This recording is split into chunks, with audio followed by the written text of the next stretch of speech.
Assalamualaikum warahmatullahi wabarakatuh.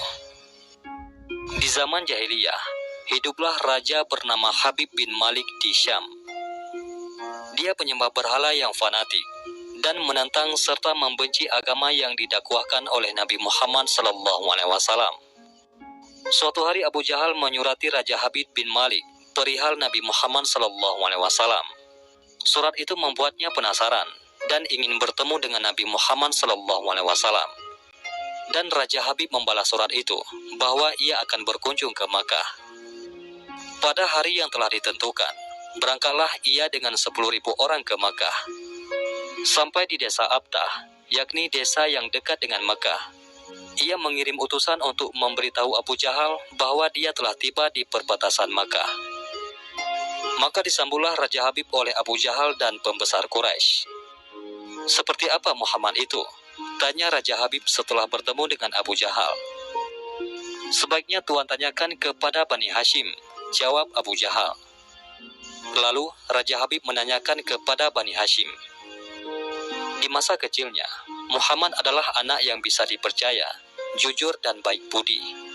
Tapi sejak berusia 40 tahun, ia mulai menyebarkan agama baru, menghina dan menyepelekan Tuhan-Tuhan kami.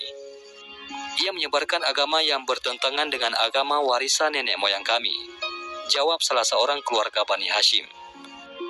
Raja Habib memerintahkan untuk menjemput Nabi Muhammad SAW dan menyuruh untuk memaksa bila beliau tidak mau datang. Dengan menggunakan jubah merah dan sorban hitam, Nabi Muhammad SAW datang bersama Abu Bakar As-Siddiq radhiyallahu an dan Khadijah radhiyallahu an. Sepanjang jalan Khadijah radhiyallahu an menangis karena khawatir akan keselamatan suaminya. Demikian pula Abu Bakar radhiyallahu an. "Kalian jangan takut. Kita serahkan semua urusan kepada Allah Subhanahu wa taala," kata Nabi Muhammad SAW. Sampai di desa Abtah, Nabi Muhammad SAW disambut dengan ramah dan dipersilahkan duduk di kursi yang terbuat dari emas. Ketika Nabi Muhammad SAW duduk di kursi tersebut, memancarlah cahaya kemilau dari wajahnya yang berwibawa, sehingga yang menyaksikannya tertegun dan kagum. Maka berkata Raja Habib, "Wahai Muhammad, setiap Nabi memiliki mukjizat. Mukjizat apa yang engkau miliki?" Dengan tenang, Nabi SAW balik bertanya, "Mukjizat apa yang Tuan kehendaki?" Raja Habib bin Malik menjawab, "Aku menghendaki matahari yang tengah bersinar engkau tenggelamkan. Kemudian munculkanlah bulan. Lalu turunkanlah bulan ke tanganmu, belah menjadi 2 bagian, dan masukkan masing-masing ke lengan bajumu sebelah kiri dan kanan. Kemudian keluarkan lagi dan satukan lagi. Lalu suruhlah bulan mengakui bahwa engkau adalah Rasul. Setelah itu kembalikan bulan itu ke tempatnya semula. Jika engkau dapat melakukannya, aku akan beriman kepadamu dan mengakui kenabianmu." Mendengar itu, Abu Jahal sangat gembira. Pasti Nabi Muhammad SAW tidak dapat untuk melakukannya. Dengan tegas dan yakin, Nabi Muhammad SAW menjawab, "Aku penuhi permintaan Tuan." Kemudian Rasulullah SAW berjalan ke arah gunung Abi Qubays dan sholat 2 rakaat. Usai sholat, beliau SAW berdoa dengan menengadahkan tangan tinggi-tinggi agar permintaan Raja Habib terpenuhi. Seketika itu juga, tanpa diketahui oleh siapapun juga, turunlah 12.000 malaikat. Maka berkatalah malaikat, "Wahai Rasulullah, Allah menyampaikan salam kepadamu." Allah berfirman, "Wahai kekasihku, janganlah engkau takut dan ragu. Sesungguhnya aku senantiasa bersamamu. Aku telah menetapkan keputusanku sejak zaman azali." Tentang permintaan Habib bin Malik, "Pergilah engkau kepadanya untuk membuktikan kerasulanmu. Sesungguhnya Allah yang menjalankan matahari dan bulan, serta mengganti siang dengan malam." Habib bin Malik mempunyai seorang putri cacat, tidak punya kaki dan tangan, serta buta. Allah Subhanahu wa taala telah menyembuhkan anak itu, sehingga ia bisa berjalan, meraba dan melihat. Lalu bergegaslah Rasulullah SAW turun menjumpai orang kafir. Sementara bias cahaya kenabian yang memantul dari wajahnya semakin bersinar. Waktu itu matahari telah beranjak senja. Matahari hampir tenggelam, sehingga suasananya remang-remang. Tak lama kemudian Rasulullah SAW berdoa agar bulan segera terbit. Maka terbitlah bulan dengan sinar yang benderang. Lalu dengan dua jari, Rasulullah SAW mengisyaratkan agar bulan itu turun kepadanya. Tiba-tiba suasana jadi aman menegangkan ketika terdengar suara gemuruh yang dahsyat. Sekumpulan awan mengiringi turunnya bulan ke tangan Nabi Muhammad SAW. Segera setelah itu, beliau SAW membelahnya menjadi dua bagian. Lalu beliau masukkan ke lengan baju kanan dan kiri. Tak lama kemudian, beliau SAW mengeluarkan potongan bulan itu dan menyantukannya kembali. Dengan sangat takjub, orang-orang menyaksikan Rasulullah SAW memegang bulan yang bersinar dengan indah dan cemerlang. Bersamaan dengan itu pula, bulan mengeluarkan suara, Asyhadu an la ilaha illallah wa asyhadu anna Muhammad Rasulullah. Menyaksikan keajaiban itu, pikiran dan perasaan semua yang hadir terguncang. Sungguh, ini bukan mimpi, melainkan sebuah kejadian yang nyata. Sebuah mukjizat luar biasa hebat yang disaksikan sendiri oleh Raja Habib bin Malik. Ia menyadari, itu semua tak akan mungkin terjadi pada manusia biasa, meski ia lihai dalam ilmu sihir sekalipun. Namun, hati Raja Habib masih beku. Maka ia pun berkata, "Aku masih mempunyai syarat lagi untuk mengujimu." Belum lagi Raja Habib sempat melanjutkan ucapannya, Rasulullah memotong pembicaraan. "Engkau mempunyai putri yang cacat, bukan? Sekarang Allah Subhanahu wa Ta'ala telah menyembuhkannya dan menjadikannya seorang putri yang sempurna." Raja Habib pun terkejut karena tidak ada siapapun yang tahu penyakit anaknya itu, yaitu lumpuh dan matanya buta, kecuali orang-orang istana dan mereka yang dekat dengannya saja. Mendengar itu, betapa gembiranya hati Raja Habib. Spontan ia pun berdiri dan berseru, "Hai penduduk Makkah, kalian yang telah beriman jangan kembali kafir, karena tidak ada lagi yang perlu diragukan. Ketahuilah, sesungguhnya aku bersaksi, tiada Tuhan selain Allah dan tiada sekutu baginya. Dan aku bersaksi, sesungguhnya Muhammad adalah utusan dan hambanya." Melihat semua itu, Abu Jahal jengkel dan marah.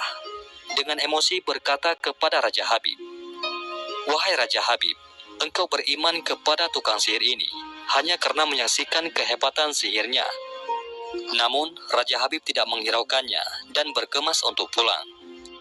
Sampai di pintu gerbang istana, putrinya yang sudah sempurna menyambutnya sambil mengucapkan dua kalimat syahadat.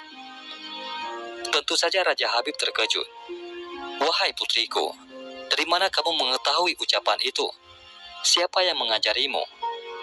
"Aku bermimpi didatangi seorang lelaki tampan rupawan yang memberitahu aku bahwasanya ayah telah memeluk Islam.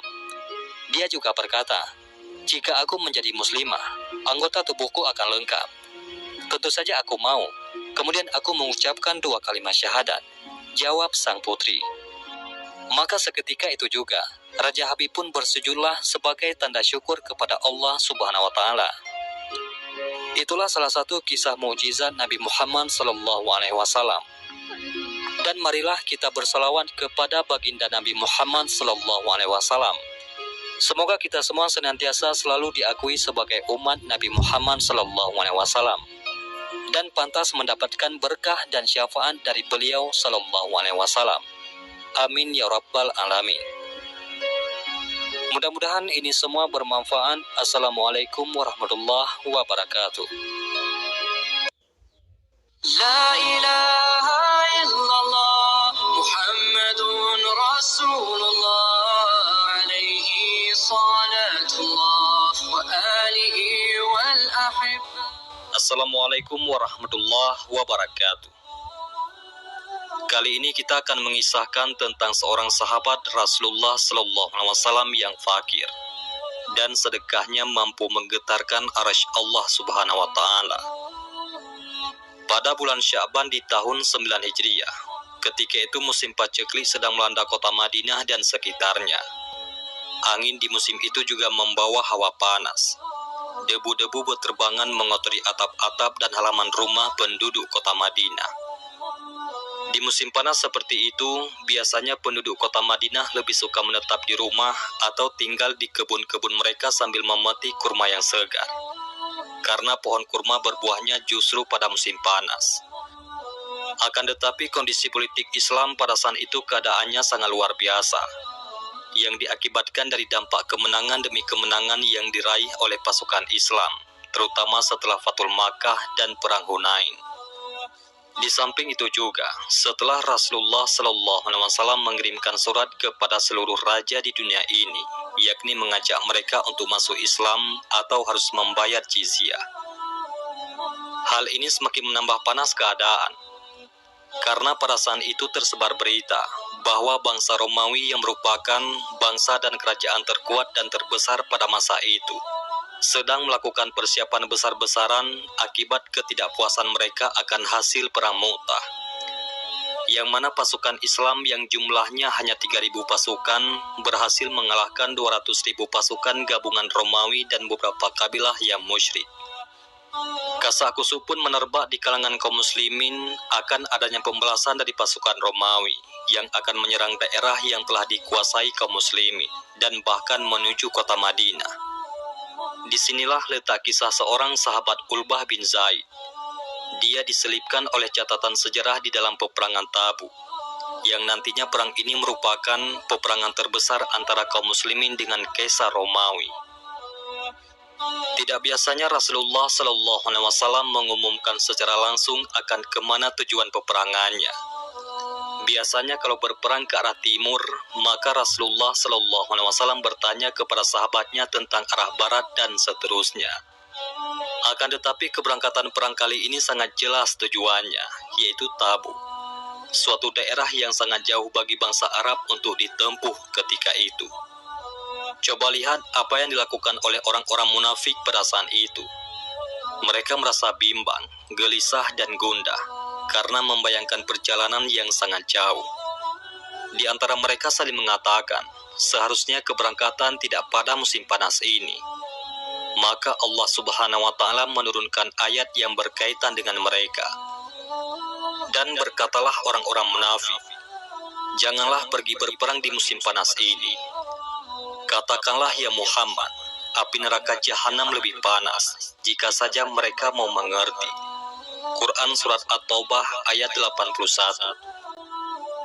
Suatu kali Rasulullah SAW ingin menguji salah seorang dari mereka, yaitu Ja'an bin Qais. Beliau bersabda, "Wahai Ja'an, bagaimana menurutmu jika kita pergi berperang melawan Bani Asfar, yakni orang Romawi?" Dia pun menjawab, "Izinkanlah aku untuk tidak berangkat perang, dan jangan jatuhkan aku ke dalam fitnah ataupun ujian. Demi Allah ya Rasulullah SAW, kaumku sangat tahu bahwa aku adalah orang yang paling mudah tergoda dengan wanita di antara mereka. Dan aku takut kalau nantinya aku melihat wanita Romawi, aku tidak tahan, aku tidak bisa menahan nafsuku." Rasulullah SAW pun berpaling dan berkata, "Engkau aku izinkan untuk tidak berangkat perang, wahai Ja'an." Padahal Ja'an bin Qais hanya beralasan agar dia tidak berangkat perang, lalu beralasan takut tergoda oleh wanita Romawi. Padahal tujuan sebenarnya adalah supaya dirinya tidak berangkat perang pada musim panas tersebut.